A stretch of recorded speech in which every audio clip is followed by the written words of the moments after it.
Hello, this is Wolfman611 from wolfmansbytes.com, and today I'm looking at the Fast Track Pro from M-Audio. Okay, so what we got here is basically it's a USB interface that allows you to record up to 24-bit. I think it goes up to 92 kilohertz in terms of the frequency for the sound, so it can do some really high-end recording. When you're looking at the front here, the first thing you notice here, these are the actual the gain dials. You got basically two channels on this thing, channel 1, channel 2. It also comes with phantom power built into it, which is good if you're using any kind of electric condenser mics or anything like that. A lot of the high-end good condenser mics will require phantom power. So you got to turn the phantom power on via a switch in the back, which I'll show you in a minute. So that's a pretty nice feature to have. In fact, if you're going to get any kind of sound interface, and I think most of them pretty much come with it today, you definitely want to have phantom power as an option, just in case. You might not have any phantom power mics now, but down the road you might have, so it's worth having that as a feature. Now these plugs that you're seeing here, these sockets can handle either XLR, which are the three pin standard like mic cable plugs that you see on standard mic lines, and then you also got your 1/4 inch like guitar input here in the center. You just plug the jack right in, and away you go. You get that on both channel 1 and 2. This also has MIDI support as well, so if you want to run MIDI devices, again, you got to go to the back for that. You get a MIDI in, MIDI out. Over here, you got your mix dial. This will basically mix how much sound you're getting basically from the interface, as opposed to the computer. So if you're listening to real-time effects and all that stuff on the computer, you can turn the mix right up, and then you hear just basically what's basically going through the computer and then coming back to you in terms of sound. Or you can turn the mix down, and then you just hear a direct line basically coming off this interface into your headphones, with no effects or anything like that. Just plain right from the interface right into your headphones. So it's nice they added that, and you can control that. You can have a little bit of either one, or basically back one off or go the other way, whatever you want to do. Over here you got your headphone jack and also the headphone volume as well. Okay, so yeah, so these switches here, this one here that I'm pushing now, that's basically your pad. So you got a signal coming in too strong, it's got too much gain on it. You hit the pad button and it'll reduce it by a fair amount. Right above that, you got your instrument or mic. So if you're going to be plugging like a guitar in here, obviously you want to have electric guitar. That is, you want to have it selected on instrument. If you're going to run like a line level input, say out of a tape deck or something, then obviously you're going to want to select the line. And these controls are pretty much mirrored on this channel as well. You also have your signal lights right here, which might be a little hard to see there. There, my thumb is there. Signal, and then you got your clip light as well. So that's in case you start overdriving the thing. And actually, that's easy to do because M-Audio, when they built this thing, didn't give it very good preamps, and so if you look at where the volume knob now is, down here on this one here, that's almost right over to full. In fact, if I turn it, that is full right where you see it now.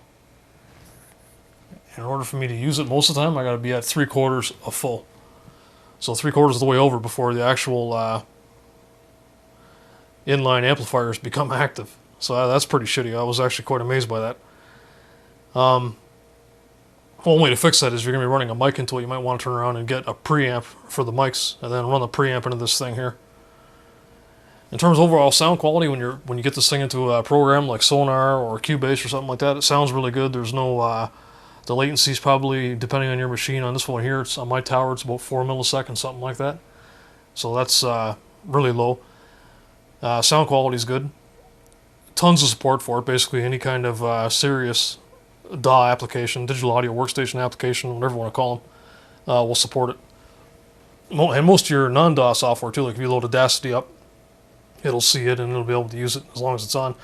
It doesn't come with much. You get the interface and then a USB cable, which I have hooked up to the machine right now and I can't get off the machine. And that's it. You basically, when I bought it, that's all I got, them two things, the actual interface and the USB cable. So let's turn this sucker around. Right here you can see, maybe I should pick this thing up. Right here you can see the back, and this is where you got, obviously you can see your USB port here. There's a Kensington lock mechanism there if you want to lock the thing to a desk and not have people walk off with it. Right above that, despite this thing runs off USB power, but if you don't want to run off USB and you actually want to run on its own, there's an adapter. You got to buy that separately, and that plugs in here. Beside this, you got your MIDI ins and outs. Here you got your SPDIF in and out. Above that, that's your phantom power switch, 48 volts. That's, again, you'll need that if you're using condenser mics. And then here you got your various RCA outs as well. And then here you got, what does that say there? TRS output. So that's your 1/4 inch in case you're running effects units or whatever. And then you got your inserts as well right here. So TSR outputs and then the inputs here. And again, you'd want to run those if you want to run some kind of like reverb processor inline, like actually through the interface and into the computer. Some kind of hardware device, maybe a compressor or something like that. So it's nice to have those options there as well. There's a side view of it here. Pretty slick. Like I said, the only disappointment I had with it was the preamp and the fact that it had to be turned 3/4 of the way up before you'd actually hear anything plugged into the jacks. So that's pretty much the M-Audio Fast Track Pro.